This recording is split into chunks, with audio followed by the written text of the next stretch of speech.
All right, let's get into it. A major storm is set to hit the United States over the next few days, and this one is going to be very different from the system we just dealt with. While there is still a risk of severe weather, the bigger story this time is going to be the heavy snowfall that's expected to hit parts of the Central Plains and the Midwest. On top of that, there's another strong push of cold air coming right behind this system, which will reinforce winter conditions in several areas as we move into Wednesday and Thursday.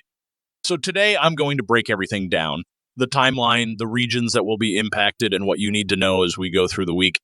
If you've been following the recent weather developments, we just experienced a significant and historic tornado outbreak this past weekend. That system, which swept through on Friday and Saturday, produced at least 66 tornadoes across the U.S. Two of them reached F4 strength in northern Arkansas, and one of those came dangerously close to F5 intensity, with estimated maximum winds hitting 190 MP. Now, that rating is still preliminary, so there's a chance it could be officially upgraded once damage assessments are complete. Engineers are currently surveying the destruction, and depending on their findings, we may end up with an F5 classification. But before we get into the details, hit the subscribe button like this video and leave your thoughts in the comments. Thank you for your support. Along with those violent tornadoes, there were also 22 F2s and 7 F3s, which is an unusually high number of intense tornadoes from a single system. It was an outbreak of historic proportions, and thankfully that storm system has now moved offshore. The worst of it is behind us, and the country is getting a brief break from severe weather. But that break won't last long because another storm is already developing, and it's going to bring a completely different set of hazards.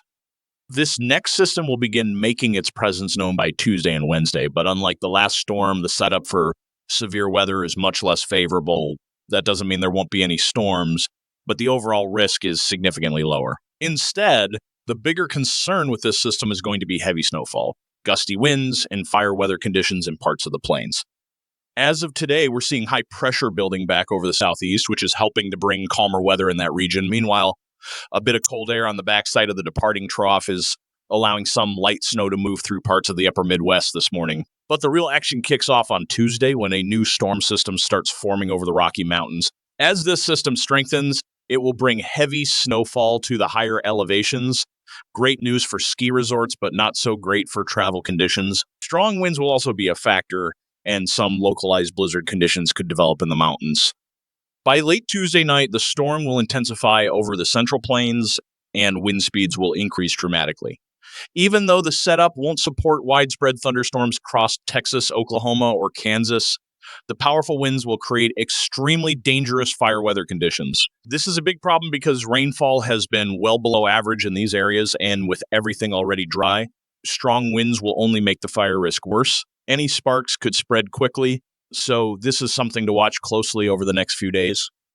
As the system continues to develop, heavy snow will start spreading into parts of Wisconsin, Kansas, Nebraska, Iowa, and Minnesota by Wednesday morning. Winter storm conditions are expected in these areas, and by Wednesday afternoon, snow will continue piling up across the Midwest, including places like Kansas City. At the same time, severe weather could start developing in parts of the Midwest and the Southeast, where the atmosphere will still have just enough energy to support some stronger storms.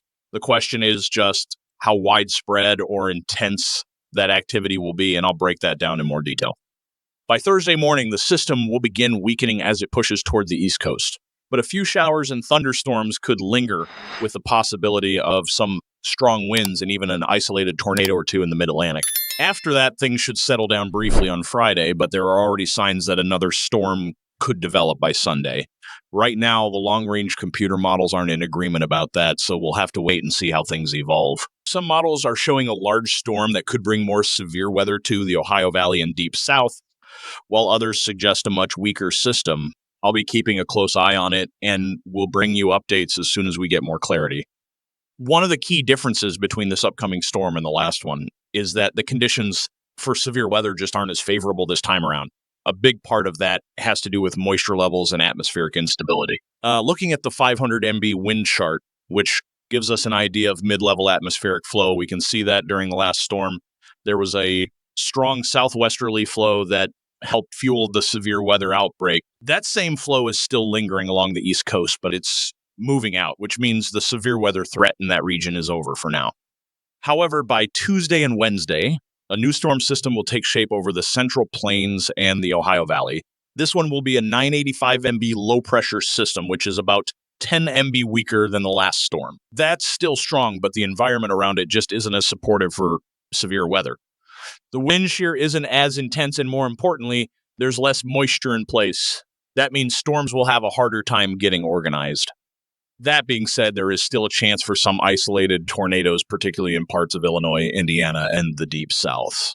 But this is nothing like the setup we saw last week. If it weren't for the overall storm dynamics being slightly weaker, we might be looking at another significant severe weather event, but that's just not the case this time. One of the biggest limiting factors is the available moisture. By Wednesday afternoon, dew points across the Midwest and Ohio Valley are only expected to be in the low to mid 50s, which is around 5 to 10 degrees lower than what we saw last Friday. That's a big difference because lower dew points mean less instability, making it harder for severe storms to form.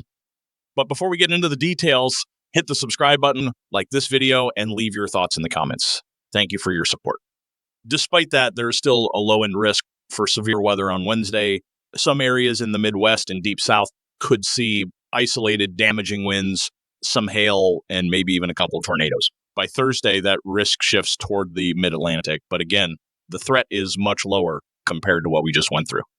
Looking at snowfall potential, parts of the Midwest and Central Plains have a 50-70 chance of seeing more than 6 inches of snow. Some areas in Wisconsin, Minnesota, and Iowa could end up with 6-10 inches, while northern Wisconsin and parts of Michigan's Upper Peninsula could see over a foot. This could be some of the last big snow of the season. So if you're a fan of winter weather, enjoy it while it lasts.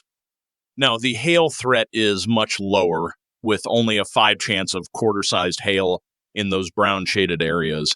And honestly, we're not seeing a lot of instability out there this evening, so the hail threat is definitely the least of our worries compared to wind and tornadoes. Looking at the radar projection for tonight, we're seeing lines of thunderstorms moving across the Northeast, and these are going to be efficient rain producers, meaning heavy rainfall for places like New York State, Pennsylvania, including the Poconos, Delaware, New Jersey, and Maryland. The further south you go, storms will be a bit more isolated to scattered, but they could still pack a punch. And take a look at this fire hose of moisture streaming into the Northeast. Cities like New York City, Hartford, Boston, Concord, New Hampshire, and Portland, Maine. You guys are going to get absolutely soaked overnight into Monday morning. If you're heading to work or school across the Northeast, especially along the New England coast, you're going to need an umbrella. And for folks in northern Vermont, New Hampshire, and northwestern Maine, we might even see a little bit of wet snow mixing in.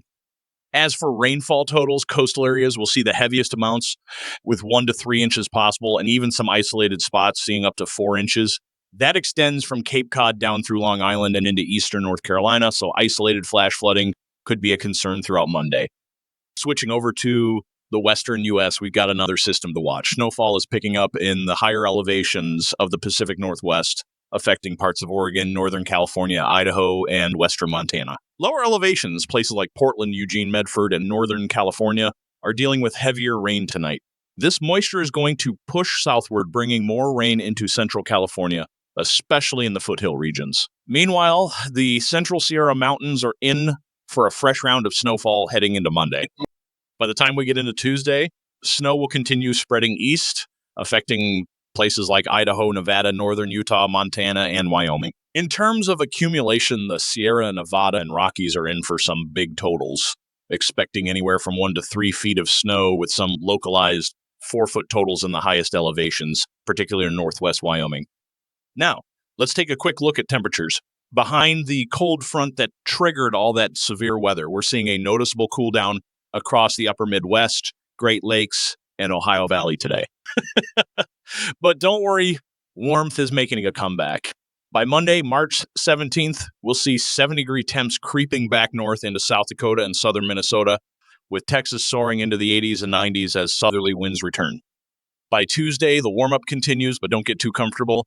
Another potent storm system is set to drop temperatures again midweek.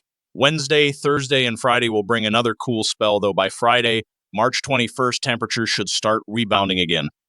And one last thing, wind is going to be a major factor with this next system. Strong gusts will develop across the Intermountain West on Monday, spreading into the plains by Tuesday. Chicago, St. Louis, Tulsa, Oklahoma City, Wichita Falls, get ready for a breezy day. By Wednesday and Thursday, these gusty winds will spread east, making for a windy end to the week along the eastern seaboard.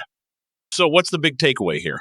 We've got another storm system brewing with snow, rain, and potentially more severe weather later this week. And looking even further ahead, next Sunday, March 23rd, we could be dealing with a strong storm system over the southern plains and lower Mississippi Valley, bringing another round of severe weather.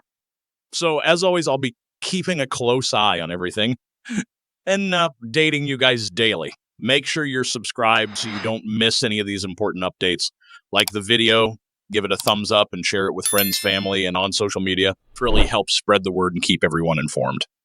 Thanks for watching. Stay safe, and I'll see you in the next update.